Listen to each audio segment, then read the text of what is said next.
오늘도 하나님의 은혜가 저와 여러분에게 함께하기를 기원합니다. 우리는 지금 로마서를 읽고 있습니다. 사도 바울이 로마 교회에 쓴 편지인데 앞으로 이제 스페인에 복음을 전하는 일에 도움을 받고자 쓴 편지가 로마서입니다. 그러니까 로마서는 일종의 선교 후원 편지와 같습니다. 지난주에 두 가지를 말씀드렸습니다. 첫째는 하나님께서 진노하시는 사람들에 대한 것, 그리고 둘째는 나도 그런 사람들 중에 하나다 였습니다. 우리는 다른 사람들을 보며 쉽게 판단합니다. 내 생각으로 판단하든 성경을 기준으로 판단하든 무엇으로든 간에 다른 사람을 판단합니다. 그런데 사도 바울은 그런 우리에게 다른 사람이 아니라 나 자신을 판단하라고 하였습니다.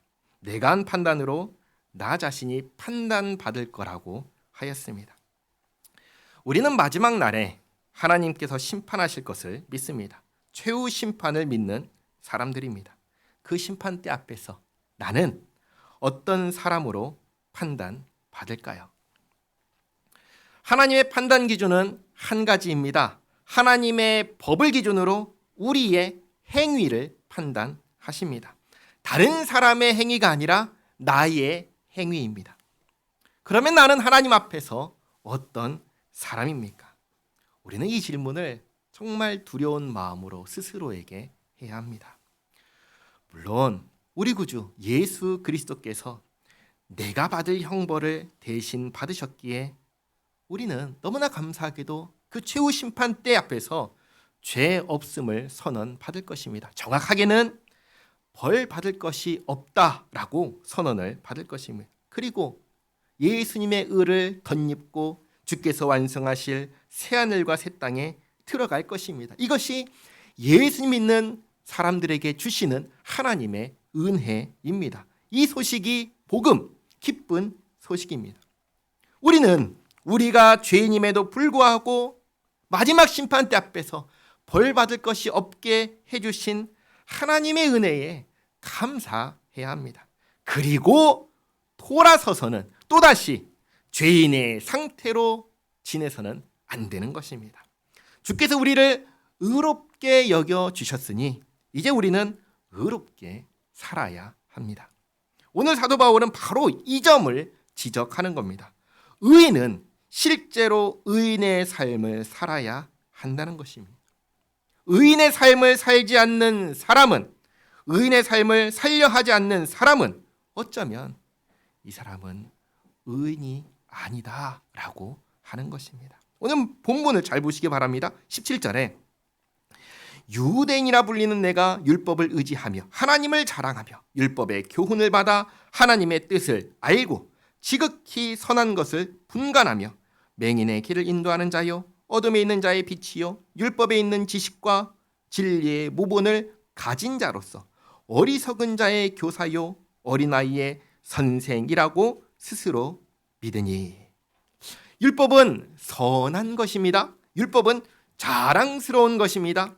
유대인은 율법을 맡은 민족으로 누구보다도 하나님의 뜻을 분명하게 알고 무엇이 선인지 악인지를 아는 민족이 유대인입니다. 따라서 당연히 율법이 없는 이방인을 맹인, 어두움 가운데 있는 자, 어리석은 자, 어린아이로 여기고 자신들을 그들을 인도할 빛, 교사, 선생이라고 여겼습니다. 이러한 자부심이 있다는 것 나쁜 건가요? 아니에요. 너무 좋은 것이죠. 너무 좋은 것입니다. 그러나 문제는 이겁니다. 그래서 어떻게 살고 있는데? 하나님의 뜻을 아는데 그래서 하나님의 뜻대로 살고 있나요? 선이 무엇인지 아는데 그래서 선하게 살고 있나요? 이 질문에 그렇다라고 답을 해야 비로소 율법을 가진 자로서 의미가 있는 것입니다. 이 질문에 아닌데요? 라고 답을 한다면 율법을 가진 것이 아무런 의미가 없는 것입니다. 없는 것과 똑같은 것입니다. 그래서 21절에 그러면 다른 사람을 가르치는 네가 네 자신은 가르치지 아니하느냐? 도둑질하지 말라 선포하는 내가 도둑질하느냐? 간음하지 말라 말하는 내가 간음하느냐? 우상을 가증히 여기는 내가 신전 물건을 도둑질하느냐? 율법을 자랑하는 내가 율법을 범함으로 하나님을 욕되게 하느냐? 이렇게 유대인들이 이방인들보다 더욱 하나님의 말씀을 지키지 않았습니다. 오히려 무시했습니다. 그것을 지적하는 것입니다. 우리는 구약 성경 전체를 통해서 이스라엘의 역사를 봅니다. 그 역사는 어떤 역사냐라고 했을 때 이스라엘의 역사는 하나님 앞에서 불순종의 역사고 배반의 역사였습니다. 물론 한때 하나님께서 정말 자랑스럽게 여기실 만큼 하나님 말씀을 잘 지킨 때도 있었습니다. 그러나 그게 모든 역사 가운데 한때에 불과합니다. 심지어 유대인이 자랑스럽게 여기는 왕이 있지요. 누구죠? 다윗이잖아요. 다윗 왕조차도 하나님 말씀 온전하게 다 지키지 못했습니다. 한 가지만 예를 들겠습니다. 밧세바 사건 말고 이스라엘 절기 중에 가장 대표적인 절기가 있다면 어떤 절기일까요? 이스라엘 모든 절기 가운데 가장 대표적인 절기, 유월절. 그렇죠? 유월절. 왜 유월절이죠? 하나님께서 애굽의 종되었던 이스라엘을 구원하신 그날을 기념하는 절기가 유월절이기 때문입니다. 하나님께서는 내가 너희를 구원한 이 날을 이렇게 지키라고 정해 주셨습니다. 그렇죠? 그런데 이스라엘 전체 역사 가운데 그날을 언제 하나님 뜻대로 원하시는 대로 말씀대로 지킨 줄 아세요? 남유다, 이스라엘이 분열하고 북이스라엘 망해버리고 남유다가 바벨론에서 멸망하기 겨우 30몇 년 전에 왕이 된 요시야 왕 때 비로소 한 번 제대로 지켰습니다. 이스라엘 전체 역사 가운데 이스라엘의 모든 절기를 대표하는 유월절조차도 제대로 지킨 적이 망하기 직전에 제대로 지켰습니다. 그 말이 무엇인가요? 하나님의 말씀을 그만큼 지키지 않은 민족이 바로 이스라엘이다라고 고발하는 것입니다. 이스라엘의 대부분의 역사는 차라리 하나님을 모르는 이방인들이 더 낫다고 할 수 있을 정도로 그렇게 하나님 말씀에 불순종하는 역사였습니다. 그래서 이사야 선지자가 하는 말이 이어지는 24절의 말씀입니다. 기록된 바와 같이 하나님의 이름이 너희 때문에 이방인 중에서 모독을 받는도다. 그리고 그 다음 말씀도 잘 보시기 바랍니다. 우리가 지난번에 로마서 이전에 갈라디아서를 봤죠. 갈라디아서를 볼 때 갈라디아서에서 갈라디아 교회에 들어온 거짓 교사들이 주장하는 다른 복음을 얘기했습니다. 다른 복음의 내용이 뭐였죠? 예수님을 믿는다고 해도 할례 받지 않으면 구원받지 못한다. 이게 다른 복음의 내용이었습니다. 할례를 받아야지 구원받을 수 있다. 이게 다른 복음이고 거짓 교사들의 가르침이었습니다. 그만큼 유대인들이 무엇을 자랑스럽게 여겨요? 할례를 자랑스럽게 여기는 겁니다. 율법과 할례가 유대인들에겐 너무나 자랑스러운 것이었는데 사실 그보다 더 중요한 것이 있는데 그게 뭐냐면 하나님께서 자랑스럽게 여겨주시냐라는 것입니다. 내가 자랑스러워하는 것도 중요한데 그보다 더 중요한 것은 하나님께서 그 법을 주시고 할례를 하라고 하신 그 하나님께서 나를 자랑스럽게 여겨주시느냐, 그게 더 중요한 것입니다. 그러니 할례를 행한 사람은 당연히 율법을 행할 의무가 생기지요. 그런데 할례는 행하는데 이 율법은 행하지 않습니다. 그러면 할례가 의미가 있을까요, 없을까요? 그렇게 자랑스럽게 여기는 할례가 의미가 없어지는 것입니다. 할례는 그냥 몸에 어떤 흔적을 남기는 게 아닙니다. 몸에 새긴 하나님의 약속을 표시하는 것입니다. 할례를 행함으로 나는 하나님의 약속을 받은 하나님의 백성입니다 라는 것을 나타내는 표시가 할례입니다. 그런데 하나님의 백성이 하나님의 말씀은 듣지 않는 거예요. 불순종하는 거예요. 그러면 그게 하나님의 백성인가요? 백성이 아닌 것이죠. 두 사람을 비교해 보시기 바랍니다. 할례자하고 무할례자입니다. 이 두 사람 가운데 누가 하나님의 백성일까요? 그냥 겉으로 볼 때 이 사람은 할례를 받았네, 이 사람은 할례를 받지 않았네. 그러면 그냥 누가 하나님의 백성이라고 생각할까요? 당연히 할례를 받은 이 사람을 하나님의 백성이라고 생각하겠죠. 겉모습만 보면 할례자가 하나님의 백성이라고 생각할 겁니다. 그런데 정말 중요한 것, 그래서 어떻게 살고 있는데 라고 하는 그 삶을 보면 판단이 달라지는 거예요. 할례자인데 율법을 지키지 않습니다. 하나님 말씀을 지키지 않습니다. 무할례자인데 놀랍게도 율법을 지키고 하나님의 말씀을 지킵니다. 그러면 누가 하나님의 백성일까요? 말할 필요도 없이 무할례자가 하나님의 백성인 겁니다. 성경 전체 가운데 이 문제를 처음 지적한 사람이 있습니다. 그게 누군지 아세요? 놀랍게도 모세입니다. 모세는 약속의 땅에 들어갈 이스라엘 백성들에게 이렇게 말했습니다. 신명기 10장 16절 말씀인데요. 같이 한번 읽겠습니다. 그러므로 너희는 마음의 할례를 행하고 다시는 목을 곧게 하지 말라. 아멘. 이 말씀을 언제 하신 줄 아세요? 누구에게 하신 줄 아세요? 이스라엘 백성들에게 하셨죠. 근데 이스라엘 백성들의 상태가 어떤 상태였냐면 할례를 행하지 않은 상태였습니다. 몸에 할례를 받지 못한 광야에서 태어나고 자란 이스라엘 2세대 이스라엘들에게 너희들 몸의 할례를 받아라라고 얘기한 게 아니라 마음의 할례를 받으라고 얘기를 했습니다. 이들은 몸의 할례를 받지 못했기 때문에 요단강을 건너자마자 제일 먼저 한 것이 할례입니다. 그러니까 아직 할례를 행하지 않은 이스라엘에게 모세가 신명기 유언처럼 마지막으로 남긴 설교가 뭐였냐면 너희들 할례 아직 안 받았잖아. 그러니까 할례 받아야 돼. 근데 몸이 아니라 마음의 할례를 받아야 해라고 말씀한 겁니다. 언제요? 처음부터 이 문제를 지적한 겁니다. 왜 모세가 이렇게 말했을까요? 몸의 할례를 받으라고 하지 않고 마음의 할례를 받으라고 왜 이렇게 말씀하셨을까요? 이스라엘이 하나님과 언제 언약을 맺었죠? 시내산에서 맺었잖아요. 애굽에서 탈출해서 나와서 시내산에 도착했을 때 하나님과 언약을 맺었습니다. 근데 언약을 맺은 그 시점부터 요단 동편 모압 평지에 온 이 40년의 기간 동안에 이스라엘이 어떻게 하나님 앞에서 살아왔는지를 누구보다도 정확하게 본 사람이 바로 모세였습니다. 40년 동안 동거동락하면서 보니까 이스라엘이 정말 해야 되는 할례는 몸에 해야 되는 할례가 아니라 마음의 할례라는 것을 분명하게 깨달은 겁니다. 애굽에서 구원해 주신 그때부터 약속의 땅을 바라보는 요단 동편 땅까지 도착할 때까지 하나님 마음을 시원하게 한 사람이 없었습니다. 두 사람이 있었죠? 누구죠?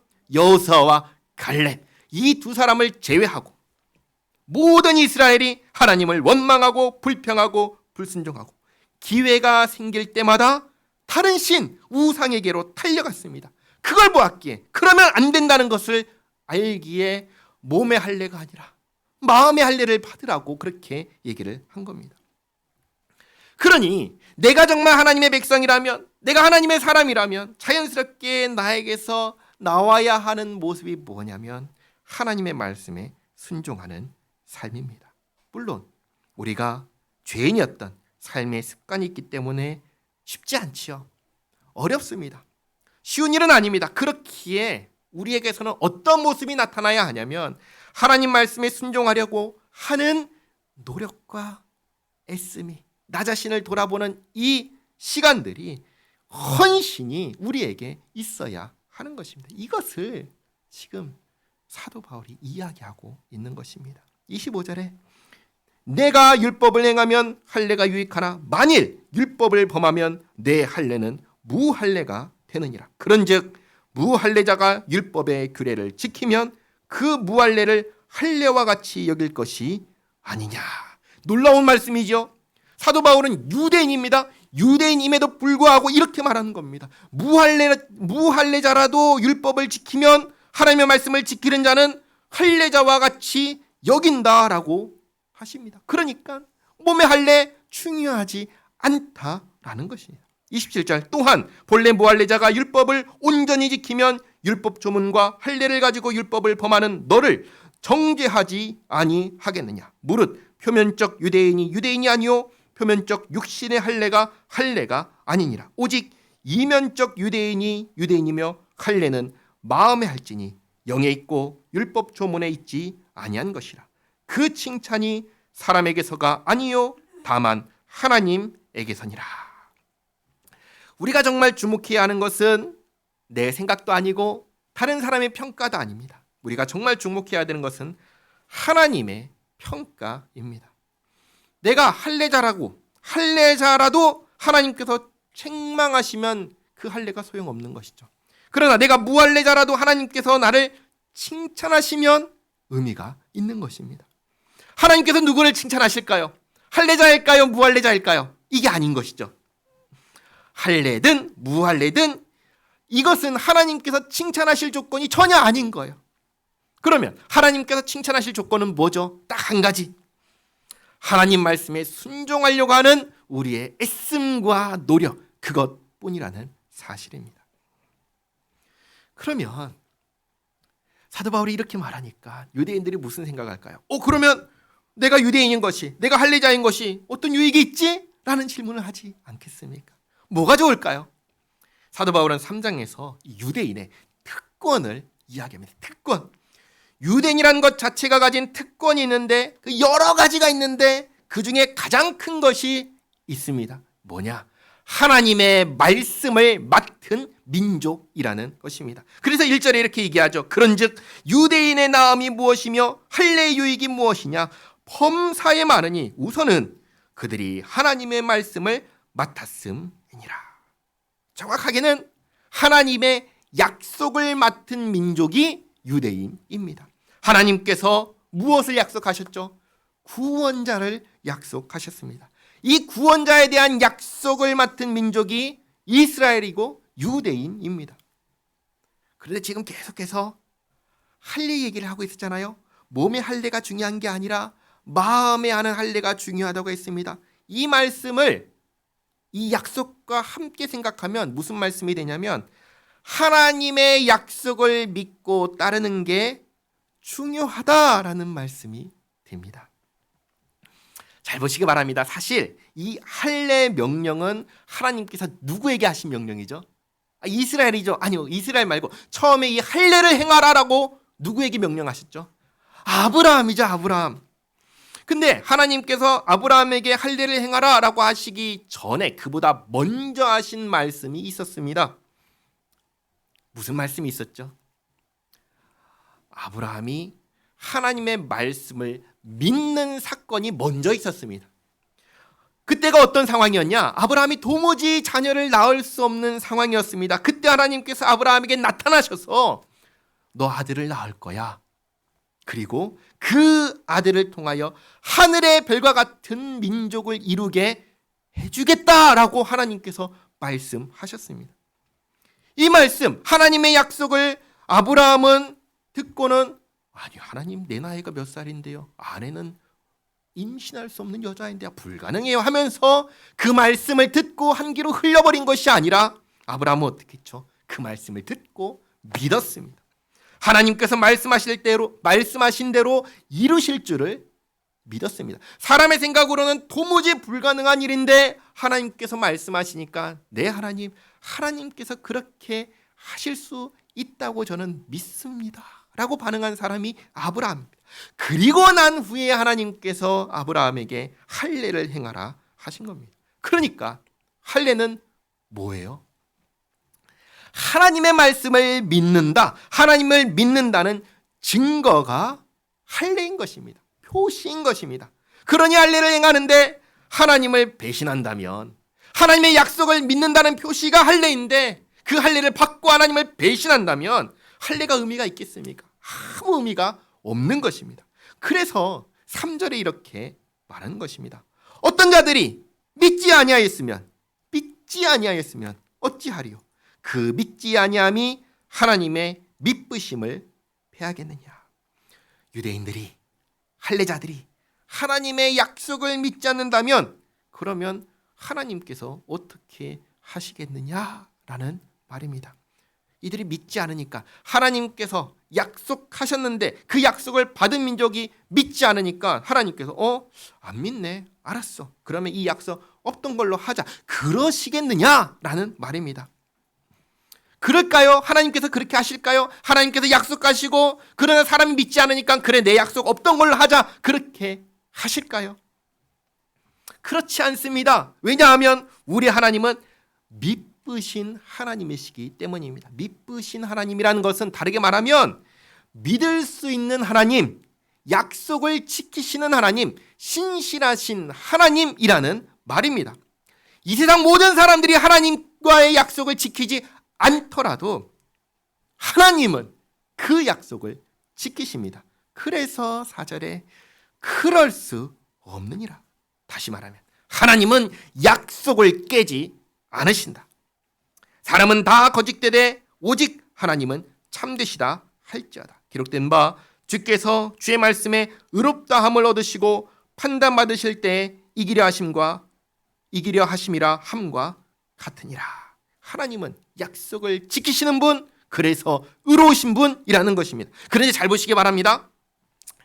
우리는 약속을 깹니까 지킵니까? 우리는 약속을 깹니다. 그런데 하나님은 약속을 지킵니다. 그래서 이 약속이라는 측면에서 우리가 약속을 깨므로써 무엇이 드러나냐면 우리는 불의한 사람, 그렇죠? 하나님은 의로우신 분이라는 게 드러납니다. 그렇잖아요. 그래서 이걸 가지고 이상하는 말을 하는 사람들이 있습니다. 그걸 이제부터 얘기합니다. 5절에 그러나 우리 불의가 하나님의 의를 드러나게 하면 무슨 말 하리요? 내가 사람의 말하는 대로 말하노니 진노를 내리시는 하나님이 불의하시냐. 이 무슨 말이냐면 쉽게 말해 이런 겁니다. 하나님을 위해서 우리가 악역을 맡았다라고 말하는 사람들이 있다는 겁니다. 하나님을 의롭다고 하나님의 의로심을 드러내기 위해서 내가 악역을 맡아서 내가 불의하게 행동을 했는데, 그렇다면 하나님의 의로우심을 드러낸 우리를 향해서 진노하시는 것은 잘못된 것입니다. 그런 하나님은 불의하십니다 라고 말하는 사람들이 있다라는 것입니다. 다르게 말씀드릴게요. 우리가 하나님께 영광을 돌린다라는 말이 있습니다. 그렇죠? 우리가 하나님께 영광을 돌려야만 비로소 하나님께서 영화롭게 될까요? 안 될까요? 우리가 하나님께 영광을 돌리면 비로소 하나님께서 영화롭게 되고, 우리가 하나님께 영광을 돌리지 않으면 하나님은 영화로우신 분이 아닐까요? 아니죠. 아니잖아요. 이건 마치 반딧불이 자기의 불을 밝혀서 저 빛나는 태양을 빛나게 하겠다라고 하는 말과 똑같은 거예요. 반딧불은 없어도 상관없어요. 태양 그 자체가 환하게 빛나기 때문에 반딧불이 아무리 수천 마리가 빛을 밝혀도 태양의 빛에 조금 더 더할 수가 없습니다. 마찬가지죠. 우리가 하나님께 영광을 돌린다고 해서 하나님께서 조금 더 영화롭게 되거나 하지 않으셔요. 하나님은 이미 충분히 영화로우십니다. 그것과 같이 우리가 불의해서 하나님의 의를 드러냈다라는 말 자체가 말이 안 되는 것입니다. 그래서 6절에 이렇게 얘기하는 겁니다. 그런 말을 하는 거에 대해서 그렇지, 결코 그렇지 아니하니라. 그리고 만일 그러하면 하나님께서 어찌 세상을 심판하시리요? 불의한 자를 향하여 진노하시는 게 불의하면 하나님은 아무것도 할 수 없을 것입니다. 그러니 이건 말도 안 되는 소리야. 지금 말도 안 되는 소리라는 걸 쭉 얘기하는 겁니다. 그리고 7절에 그러나 나의 거짓말로 하나님의 참되심이 더 풍성하여 그의 영광이 되었다며 어찌 내가 죄인처럼 심판받으리요? 라고 하는 이 말이 역시 말도 안 되는 소리다. 또는 그러면 선을 이루기 위해서 악을 행하자 하지 아니하겠느냐? 이것도 말이 안 되는 거다. 그리고 어떤 이들이 이렇게 비방하여 우리가 이런 말을 한다고 하니 그들은 정죄받는 것이 마땅하니라. 이런 주장하는 사람이 있고, 그런 사람들이 또 바울을 향해서 바울이 이런 식으로 말을 한다고 하는 사람들도 있다는 것입니다. 그러니까 지금 바울은 로마 교회에 이 편지를 쭉 쓰면서 바울 자신에 대해서 잘못된 소문을 바로 잡고 있는 것입니다. 나는 결코 그런 식으로 말한 적이 없다라는 것입니다. 그럼 바울은 어떤 식으로 말했을까요? 9절에 그러면 어떠하냐? 우리는 나으냐? 결코 아니라. 유대인이나 헬라인이나 다 죄 아래에 있다고 우리가 이미 선언하였느니라. 우리는 모두 다 죄 아래에 있고 그렇기에 하나님의 벌하심을 받아 마땅한 존재라고 바울이 이미 아주 분명하게 이야기했습니다. 그걸 또다시 얘기합니다. 10절 기록된 바 의인은 없나니 하나도 없으며 깨닫는 자도 없고 하나님을 찾는 자도 없고 다 치우쳐 함께 무익하게 되고 선을 행하는 자는 없나니 하나도 없도다. 그들의 목구멍은 누구의 목구멍이죠? 죄인들의 목구멍은 열린 무덤이요 그 혀로는 속임을 일삼으며 그 입술에는 독사의 독이 있고 그 입에는 저주와 악독이 가득하고 그 발은 피 흘리는데 빠른지라 파멸과 고생이 그 길에 있어 평강의 길을 알지 못하였고 그들의 눈앞에 하나님을 두려워함이 없느니라 함과 같으니라. 아멘. 이게 누구의 모습이에요? 죄인의 모습이고 이게 우리의 모습입니다. 정확하게는 예수님을 믿기 전에 우리의 모습입니다. 그런데 만약에 예수 믿고 난 이후에도 여전히 우리가 이러한 모습이라면 우리는 우리의 믿음을 점검해야 합니다. 왜냐하면 예수님께서는 결코 우리에게 이러한 모습으로 살라고 하지 않으셨기 때문입니다.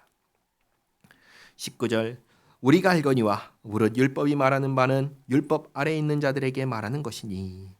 율법 아래에 있는 자들에게 말한다고 하시죠. 그럼 율법 아래에 있지 않은 사람들이 있을까요?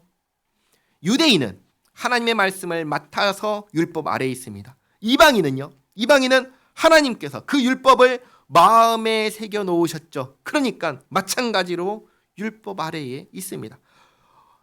유대인이나 이방인이나 세상 모든 사람들이 다 하나님의 법 아래에 있습니다. 그리고 하나님께서는 이 율법을 기준으로 각 사람의 행위를 판단하십니다.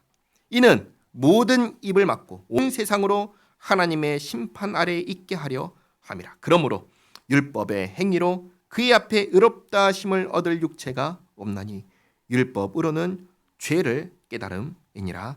아멘. 왜냐하면 율법은 선악의 기준이 되기 때문입니다. 율법에 비추어서 내 행위가 옳은지 그른지를 깨닫게 됩니다. 문제는 율법 앞에서 내 행위를 비춰봤을 때 우리 모든 사람들이 발견하게 되는 것은 뭐냐면 야, 내가 이만큼 잘 살았구나가 아니라 내가 이만큼 부패한 죄인이구나라는 것을 깨닫게 된다는 사실입니다. 정리하겠습니다. 오늘 우리는 할례, 무할례 중요한 게 아니라 중요한 것은 하나님 말씀에 순종하며 살아가는 삶이라는 것을 보았습니다. 할례를 받은 유대인이라도 하나님 말씀과 상관없는 삶을 산다면 할례도 유대인이라는 그 민족성도 아무 소용이 없다는 것을 보았습니다. 오늘날 유대교에서 하는 그 할례가 기독교에서는 뭐죠? 세례입니다. 신약 시대에는 예수님께서 할례가 아니라 세례를 베풀라고 하셨습니다. 그러나 잘 보시기 바랍니다. 세례를 받았다고 해서 그 사람이 구원받은 사람일까요? 그게 아니라는 거예요. 할례가 하나님의 약속을 가리키던 표시였던 것처럼 세례도 역시나 예수 믿는 사람이라는 것을 나타내는 표시입니다. 표시입니다. 이 표시를 갖는 것은 분명히 중요합니다. 그러나 그보다 더 중요한 것은 이 표시를 가진 사람으로 살아가는 것입니다. 그것이 없으면 표시는 의미가 없는 것입니다. 삶이 없으면 할례도 세례도 아무 소용이 없습니다. 구약 시대에 이스라엘 백성들 할례를 받았습니다. 그리고 우상을 섬겼습니다.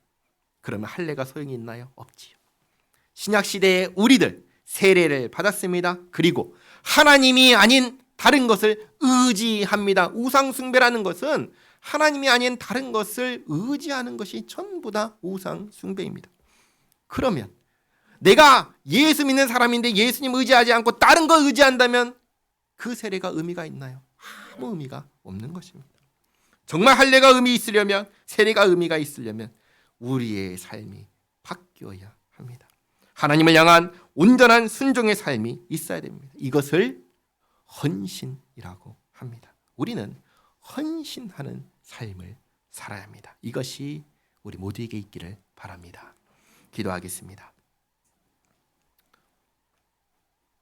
하나님 감사합니다. 할례나 무할례가 중요한 것이 아니라 정말로 우리를 창조하신 하나님, 우리를 구원하신 하나님을 믿고 순종하며 살아가는 실제의 삶, 헌신된 삶이 중요하다는 사실을 다시금 깨닫게 하시니 감사합니다.